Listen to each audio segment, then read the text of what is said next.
Well, this morning we're hearing more from former President Trump, answering your questions in an exclusive TV interview with Fox and Friends Weekend. We asked viewers of Fox and Friends Weekend to submit some questions to ask you. We'd love to ask you a few of these questions on their behalf. Sure. I'll start with Lisa in Florida. She says, which Democrat, dead or alive, would you sit down for dinner with to discuss ways to unify our country? So he's not a Democrat anymore, but I used to get along really well with Joe Manchin.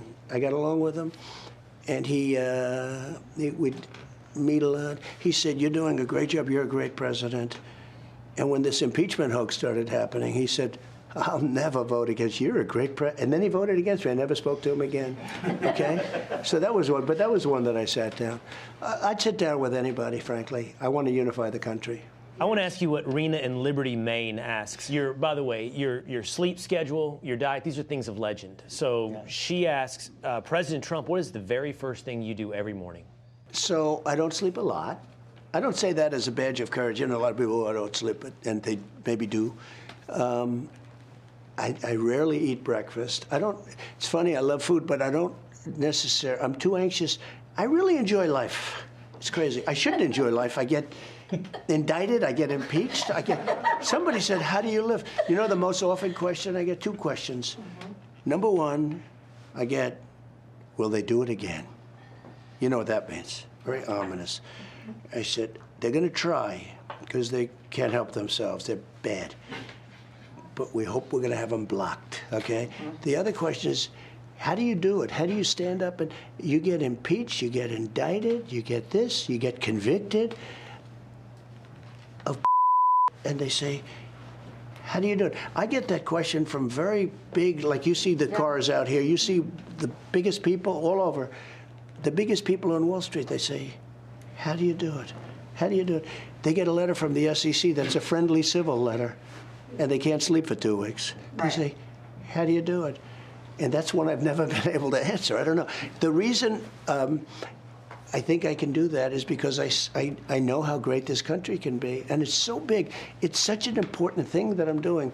I enjoy doing it. This is Sharon from Alabama. And I think her question actually ties into what we were just talking about. How do you do this? And I know that you've said before that you've been sustained by the prayers of lots of Americans. I've seen pictures of people praying over you. It's incredible, actually. Her question is, she says, you've been faced with so much adversity and persecution for years.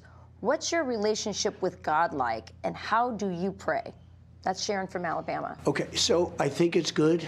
I do very well with the evangelicals. I love the evangelicals. And I have more people saying they pray for me. I can't even believe it. And they are so committed, and they're so believing. They say, sir, you're going to be okay. I pray for you every night. I mean, everybody, almost, I can't say everybody, but almost everybody that sees me, they say it. It's such a beautiful thing. You know what's a beautiful thing, too?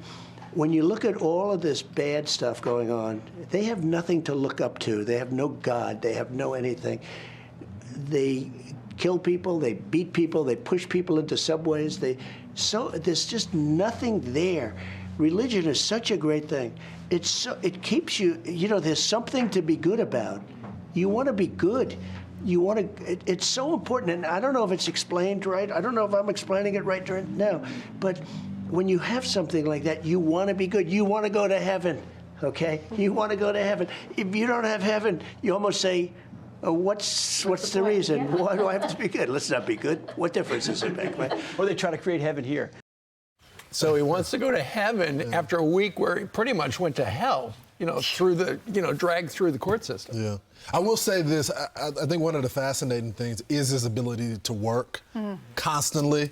And I think in an election where it's going to be so close, when you look at the polling, back and forth, you see swing states, you see the RCP average, where it's going to be a few million that's going to decide the election. You need a president that's going to be able to go on the campaign if he's able to, if he's not jailed or on house arrest, to actually campaign. Well, we know so many people that talked to him right after the verdict, and they all said he was in great spirits. Yeah. So I understand why that's one of the number one questions that people ask him. How do you do this?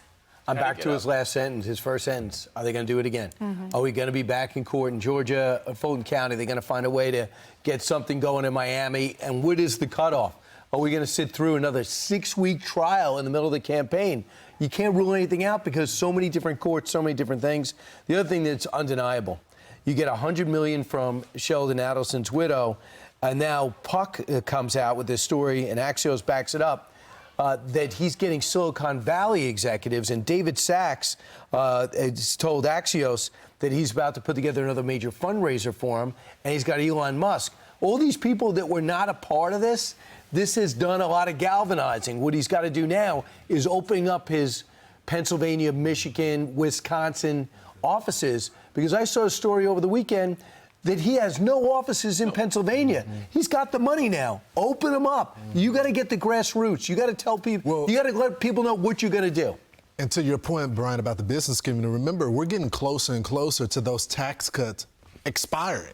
So as we get closer and closer great theme for him. to it, it doesn't look like Joe Biden plans on because they weren't just for the rich. The Trump campaign said he raised $200 million right after the verdict. A lot of money. And last night, the UFC fight, I know he's been made some controversial comments, but the guy who won, I don't remember his name, but he said, what you've gone through, Donald Trump, has been a travesty, and I will be donating to your campaign. He had guys jumping out of the octagon to shake his hand. I'm Steve Ducey. I'm Brian Kilmeade. And I'm Ainsley Earhardt. And click here to subscribe to the Fox News YouTube page to catch our hottest interviews and most compelling analysis.